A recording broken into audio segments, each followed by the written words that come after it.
BPL এ ফিরছেন তামিম ইকবাল। দর্শক, কোন দলের হয়ে খেলবেন তামিম ইকবাল? চলুন বিস্তারিত আলোচনা করি। বিস্তারিত আলোচনা করার আগে আমার অনুরোধ থাকবে, ভিডিওতে একটা লাইক দিয়ে এবং চ্যানেলটিকে সাবস্ক্রাইব করে আমাদের পাশে থাকার জন্য। ডিসেম্বরে শুরু হচ্ছে দেশের সবচেয়ে আলোচিত franchise cricket tournament Bangladesh premier league BPL. ইতিমধ্যে আয়োজনের প্রস্তুতি শুরু করেছে বিসিবি ও আয়োজক কমিটি। তবে সর্বশেষ আসরে চ্যাম্পিয়ন পরশুর বরিশাল এবার থাকছে কিনা তা নিয়েও তৈরি হয়েছে নানান গুঞ্জন। অবশেষে মুখ খুলেছেন দলটির মালিক মিজানুর রহমান। মিজানুর রহমান জানিয়েছেন, বরিশাল বিপিএল খেলতে আগ্রহী, খেললে দলে থাকবে তামিম ইকবাল।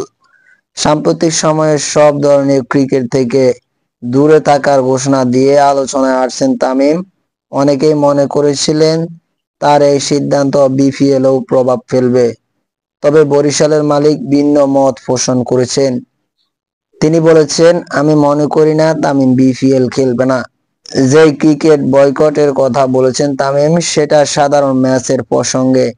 বিপিএল হলে আমি তাকে অনুরোধ করব খেলতে, এবং আমার বিশ্বাস যদি বরিশাল অংশ নেন তামিমও অবশ্যই মাঠে নামবে। তামিমের নেতৃত্বে গত আসরে প্রথমবারের মতো শিরোপা জিতেছিল পরশুর বরিশাল। ফলে দলটির সমর্থকদের প্রত্যাশা, তামিমকে আবারও বরিশালে যাত্রীদের দেখা যাবে আসন্ন মৌসুমে। বিসিবি ইতিমধ্যে জানিয়েছেন, আসন্ন বিপিএল এ মোট 5টি দল অংশ নেবে এবং টুর্নামেন্টে শুরু হবে ডিসেম্বরের মাঝামাঝি।